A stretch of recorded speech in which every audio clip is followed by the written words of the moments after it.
धर्म स्नेही सत श्रद्धालु यहाँ पर उपस्थित भव्यवर पुंडरीक पुण्यात्मा महानुभाव आचार्य भगवंत समंतबद्ध स्वामी द्वारा विरचित रत्न करंडक श्रावकाचार्य की वाचना के चलते हुए सप्तम अधिकार को देख रहे हैं, जिसमें आचार्य महोदय ने श्रावकों के 11 संयम वृद्धि के स्थानों को यहाँ पर सरल भाषा में प्रस्तुत किया है। किस प्रकार वह श्रावक क्रमशः मोक्ष मार्गी बनता है, क्योंकि श्रावक दशा में एक देश मोक्ष मार्गी बनना ही संभव है।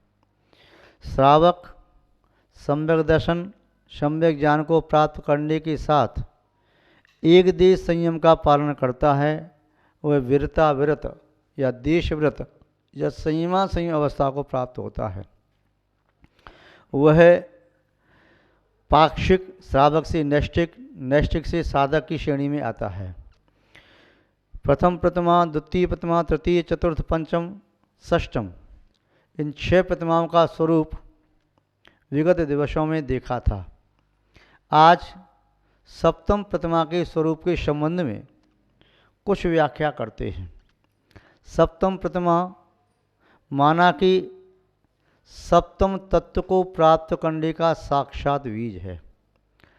सप्तम प्रतिमा माना कि सप्त परम स्थानों का फल है।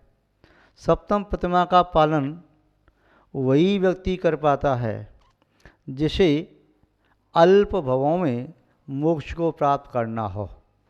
सप्तम प्रतिमा वाला यदि जगन समाधि भी करता है तो 7-8 भव में मोक्ष को प्राप्त करने की पात्रता भी रखता है।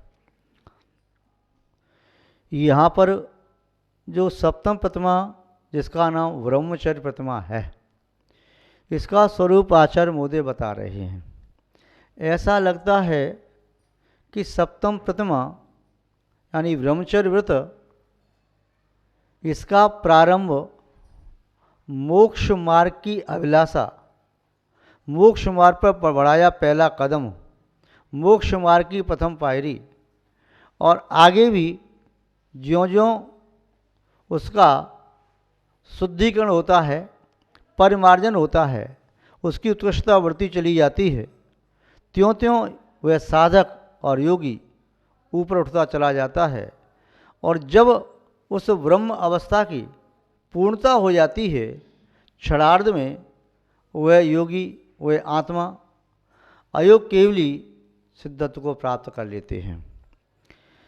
जब भी कोई गृहस्थ, श्रावक व श्राविका सम्यक्त को प्राप्त करते हैं, उसके साथ ही अविनाभावी रूप से सम्यक ज्ञान को प्राप्त करते हैं।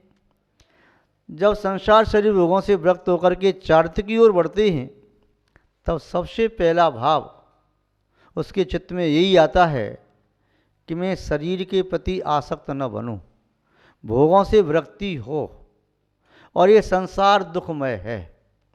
भोग बीच की कड़ी है, जिससे भोगे जाते हैं वह शरीर है, और जिस भोग का परिणाम है वह संसार है। बीच की कड़ी निकाल दी जाए तो शरीर के प्रति आसक्ति का भाव नहीं रहेगा। बीच की कड़ी निकाल दी जाए तो संसार की समृद्धि न होगी। भोग ही दूसरे शब्दों में कहें तो संसार है। भोग के विपरीत योग साधना ही मोक्ष या मोक्ष का मार्ग है। योग का अर्थ होता है ध्यान, समाधि, योग का अर्थ होता है जोड़, योग का अर्थ होता है दो। भोग का अर्थ होता है जिसे क्रमशः भोगते हुए क्षीण किया जाए। किंतु सत्यता ये है, व्यक्ति सोचता है कि मैंने संसार के पदार्थों का भोग किया, किंतु उनका भोग नहीं करता है। उन पदार्थों का सेवन करते करते उसका शरीर स्वयं भोग बन जाता है। वह उस यज्ञ में, हवन में अपने शरीर की आहुति दे देता है, भोग की अग्नि में जलाता हुआ। किंतु योग साधना करने वाला योगी वह अपने शरीर से विरक्त होकर के उस योग साधना की अग्नि में अपनी आत्मा को परिशुद्ध कर लेता है। योग शब्द का प्रारंभ वहीं से होता है जहाँ से जीवन में ब्रह्म की वार्ता शुरू होती है, ब्रह्म की चर्या शुरू होती है, ब्रह्म के प्रति रुचि होती है, ब्रह्म में लीनता होती है। फिर वह परम ब्रह्म में लीनता और वह परम सिद्ध अवस्था तक पहुँच जाता है। सबसे पहले जो मिथ्या दृष्टि भी है और धर्म का उपदेश रुचिकर लगता है, वह सबसे पहले सोचता है इन संसारी पदार्थों में मैं आसक्त न हूँ, मैं इन पदार्थों का सेवन न करूँ। और जैन दर्शन में जो व्यक्ति दीक्षित हैं, जिन शासन की जो व्यक्ति छत्र छाया में हैं, वे क्या सोचते सबसे पहले कि अष्टमी चौदस ये पर्व के दिन हैं, कम से कम इन पर्व के दिनों में तो अब्रह्म का सेवन न करूं। पर्युषण पर्व, अष्टांगिक पर्व पर्व के दिन हैं, इनमें अब्रह्म का सेवन न करूं। 16 कारण पर्व के दिन हैं, इनमें अब्रह्म सेवन न करूं। या जब भगवान के कल्याणक आते ही उनमें कम से कम अब्रह्म का सेवन न करूं। यदि मैं पूर्णतया त्याग नहीं कर सकता तो उसके मन में सबसे पहले अब्रह्म से विरक्ति होती है, तो ब्रह्म की ओर उसका भाव जागृत होता है। उस भाव को जब स्थिरता दे देता है तब तो वह कहता है कि मैं अब ब्रह्मचर्य व्रत का पालन करूंगा। चाहे पहले उसने नियम प्रारंभ में साल में एक दिन का संकल्प लिया, या महीने में एक दिन का संकल्प लिया, या पक्ष में एक दिन का संकल्प लिया, या सप्ताह में एक दिन का संकल्प लिया, पुनः वह बढ़ते बढ़ते एक दिन से 2 दिन, 2 दिन से 3 दिन, 4 दिन, 5 दिन, 6 दिन और फिर सप्ताह के 7 दिन का भी पालन करने में समर्थ होता है। और वह आगे ऐसे बढ़ता है, सप्ताह में 6 दिन किया, फिर 6 दिन से यदि 24, 25, 26 दिन बढ़ाता है और बढ़ाता जाता है, अपने आप को कसता चला जाता है। तो वह अपने आप में देखता है कि जब से मैंने यह ब्रह्म का त्याग किया है तब से मेरी आत्मशक्ति प्रकट हो रही है, मेरी ऊर्जा का ऊर्ध्वारोहण हो रहा है, और ऐसा लगता है जैसे अंतरंग से पाप कर्म निर्जीर्ण हो रहे हैं और मुझे अंतरंग में परम आनंद की प्राप्ति हो रही है। मेरा शरीर निरोगी हो रहा है, मेरा शरीर फूल जैसा होता चला जा रहा है, और अब मेरा मन धर्म ध्यान में स्थिर होने लगा। जब वह गृहस्थ अब्रह्म का सेवन करता था, न केवल सेवन, अब्रह्म की भावना भी रखता था, तब उसका चित्त चंचल हो जाता था, उसका चित्त बहुत चलायमान रहता था। किंतु जैसे ही उसने संकल्प लिया वैसे ही उसका मन शुद्ध होने लगा। ब्रह्मचर्य की वार्ता भी चित्त को शुद्ध करने वाली होती है। ब्रह्मचर्य का पालन करने वाला कोई भी वह जीव है, उसे देख कर के सामने वाले के परिणाम निर्मल होते हैं। आप 16 कारण की पूजन की जय बार पढ़ते हैं, उसमें आपने पढ़ा, शील सदा दृढ़ जो नर पाले सो औरन की आपद टाले। जो शील का दृढ़ पालन करने वाला है, ऐसा शीलवान व्यक्ति किसी पापी व्यक्ति के पास भी पहुंच जाए तो पापी व्यक्ति का पाप भी उस समय यदि तीव्र उदय में आ रहा होगा तो मंद उदय में आ जाएगा। वह पापी व्यक्ति भी क्षण भर के लिए अपने परिणामों को निर्बल बना सकता है। तो महान हुआ, इसलिए फिर वहाँ से सप्तर्षण का त्याग करने के उपरांत फिर आचार्य समन्वय स्वामी ने साधक के 8 मूल गुणों में कहा कि 5 अणुव्रतों का पालन करो, मध्यमास मधु का परित्याग करो। पंचाणुव्रत मध्यमास मधु त्यागी सहाणुव्रत पंचकम अष्टो मूल गुणानाहु गृहिणाम श्रवणोत्तमा। गृहिणाम गृहस्थों के लिए श्रवणोत्तमा, श्रवणोत्तम ऐसे तीर्थंकर आदि प्रभु ने जो गृहस्थों की 8 मूल गुण कहे, मध्यमास मधु का त्याग और साथ में 5 अणुव्रत का पालन, स्थूल हिंसा का त्याग, स्थूल असत्य का त्याग, स्थूल चौर्य का त्याग, स्थूल अब्रह्म का त्याग, स्थूल परिग्रह का त्याग, यानी एक इतना सीमित परिग्रह रख लिया जिससे मन चंचल ना हो। इसके बाद उसकी विशुद्धि और बढ़ती है और बढ़ती है, तो फिर वह प्रतिमा बढ़ाता चला जाता है। 1 प्रतिमा, फिर 2 प्रतिमा, 3 प्रतिमा, 4 प्रतिमा, 5 प्रतिमा, 6 प्रतिमा, फिर और आगे बढ़ता है तो कहता है तो मैं सप्तम प्रतिमा का पालन करूँगा। सप्तम प्रतिमा का पालन करने वाला व्यक्ति ग्रस्त जीवन में रहते हुए भी आधे साधु की तरह से है। वह भी यूँ कहें कि साधु वृत्ति के प्रति वह अभिमुख हुआ है, साधु वृत्ति में उसका चित्त लगा हुआ है, किंतु चारित्र्यमुनि कर्म का उदय या बाह्य अन्य कोई प्रतिकूलता के रहते हुए वह गृह त्याग नहीं कर पा रहा है, दीक्षा नहीं ले पा रहा। महानुभाव, इसके उपरांत सप्तम प्रतिमा का स्वरूप आचार्य महोदय किस प्रकार बताते हैं कि सप्तम प्रतिमा का पालन करने वाला व्यक्ति इस कारका का चिंतन करे तो उसे चित्त में विशुद्धि बढ़ेगी। जो भी ब्रह्मचर्य का पालन करने वाले होते हैं उनके शरीर में एक तेज होता है, एक कांति होती है, एक ओज होता है, उसकी वाणी प्रभावक होती है और वह ब्रह्मचर्य का पालन करने वाला मनसा वाचा कर्मणा उसके सत्य में एक स्थिरता होती है, सत्य प्रभावी होता है और उसकी वाणी ऐसी प्रभावी होती है कि सामने वाला व्यक्ति पाप से मुक्त होने के लिए, पाप से विरक्त होने के लिए वह वरवश मजबूर हो जाता है। तो यहाँ कह रहे सप्तम प्रतिमा का स्वरूप आचार्य समंत स्वामी उन्हीं के शब्दों में देखें, मल बीजम मल योनिम गलन मलन पूत गंध भी वसम पश्य नंगम नंगात ब्रह्मतियो ब्रह्मचारी सह। वह ब्रह्मचारी है कौन? जो विरक्त हो गया। किससे विरक्त हो गया? पश्य नंग मनंगात, अनंग कीड़ा, अर्थात इस शरीर से काम कीड़ा नहीं करता है। क्यों नहीं करता है? क्योंकि उस काम कीड़ा को, विषय सेवन को वह अशुभ मानता है, अनुचित मानता है, दुखदायक मानता है, उसे दुर्गति का कारण मानता है, उसे पाप का द्वार मानता है। उसके माध्यम से सोचता है कि एक अब्रह्म ही पर्याप्त है अनंत संसार में परिभ्रमण करने के लिए।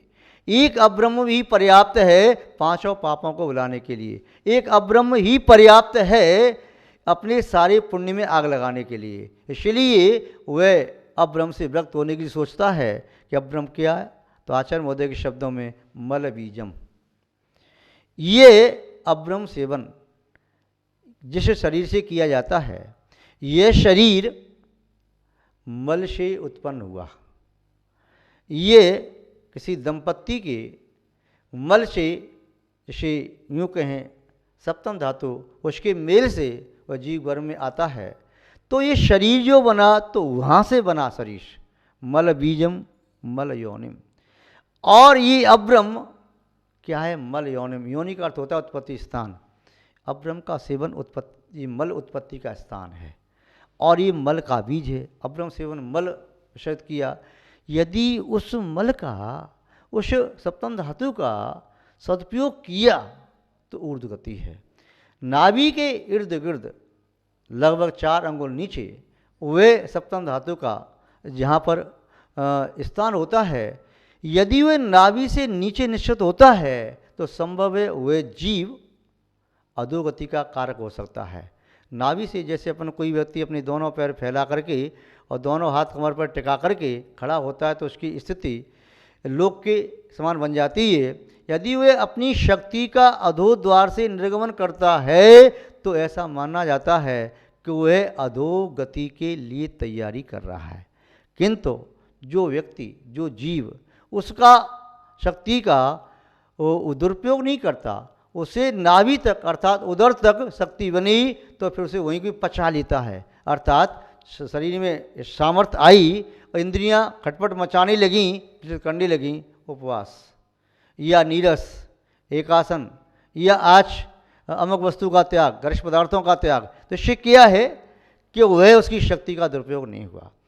किंतु जो व्यक्ति इससे भी आगे बढ़ गया, अपनी शक्ति को ऊर्ध्वारोहण करता है, दीर्घ श्वास और निश्वास के माध्यम से शक्ति को ब्रह्म स्थान पर ले जाता है, नाभि से तहों पर ले जाता है, उतने ही स्वर्गों की यात्रा उसकी प्रारंभ होती है और ऊपर तक ले जाता है, कंठ तक वाणी प्रभाव होती है तो माना कि 16वें स्वर्ग का अधिकारी हो सकता है। और ऊपर ले जाता है तो वे नवगिरी कंदिश और अनुत्तर विमान तक पहुँच सकता है। उसको ब्रह्म स्थान पर ले जाता है तो सिद्ध शिला का प्रतीक है, वहाँ तक ब्रह्म द्वार तक पहुँचता है तो वह सिद्धत्व को प्राप्त करने का अधिकारी होता है।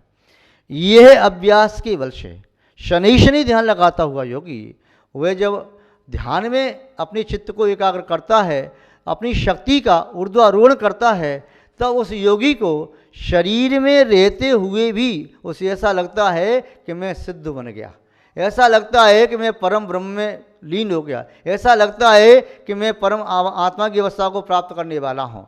उसे अच्छा आभास होता है, अच्छा अनुभव होता है, यह उसकी सहज अवस्था होती है। किंतु जो व्यक्ति, जो जीव उसको नहीं समझ पाता, तो वो क्या करता है, पूर्व अनंत भवों के संस्कारों के कारण वह अपनी शक्ति का दुरुपयोग करता है। और दुरुपयोग करता हुआ, चाहे वह वैध रूप में या अवैध रूप में, लीगल इलीगल किसी भी करता है दुरुपयोग, तो वे दुखों का उपार्जन करता है, वह दुर्गति का मार्ग खोजता है। आचार्य महोदय कह रहे हैं कि अब्रह्म मल का बीज है। मल योनिम, मल उत्पत्ति का स्थान है। मल बीजम मल योनिम गलन मलन मलम पूत गंध विवशम। और उससे जो प्रभाव रहता है वह गंदगी का प्रभाव रहता है। पूत गंध दुर्गंधित होता है, बीभत्सम गिलानी की घृणा के युक्त योग्य होता है। उस मल को देख करके चित्त में गिलानी आती है। जो कामी विटपुरुष होते हैं, इसके बारे में कहा कि कूरे त्रिया के असुच तन में काम रोगी रत करें। जो काम के रोगी हैं, जो अब्रह्म में लीन है, सने पड़े हैं कीचड़ में, तो उन्हें तो उसी रति क्रिया में आनंद आता है। किंतु बुद्धिमानों की दृष्टि में यह निस्संदेह निकृष्ट क्रिया है। तो यहाँ कहा कि घृणा का स्थान है, विभश पूति गंध यानी दुर्गंध से युक्त है, और मल गंदी का प्रभाव आने वाला है, और मल उत्पत्ति का स्थान है, और मल का बीज है। इस प्रकार चिंतन करता हुआ वह साधक योगी पश्यनंग मनंगात, इसे देखता हुआ अनंगात विरमत, उस काम सेवन से विरमति विरक्त हो जाता है। ब्रह्मचारी सह, वह ब्रह्मचारी कहा जाता है। इस प्रकार सप्तम प्रतिमा का पालन करने वाला व्यक्ति तत्व चिंतन करता है और अपने आप को पर द्रव्य से, पर पदार्थों से और स्त्री आदि संपर्क से या स्त्री तो पुरुष आदि के संपर्क से अपने आप को दूर रखने का प्रयास करते हैं, और अपनी आत्मा को अपनी आत्मा लीन करने की भावना, चित्त को चित्त में लीन करने की भावना, ये उसका परम पुरुषार्थ होता है। सप्तम प्रतिमा के संबंध में इस प्रकार संक्षेप में देखा, विस्तार से पुनः आगे कभी देखना चाहिए। आज बस इतना ही। जय बोली श्री शांतनाथ भगवान की, परम पूज्य आचार्य गुरुदेव श्री विद्यानंद जी महाराज की, अहिंसा में विश्व धर्म की।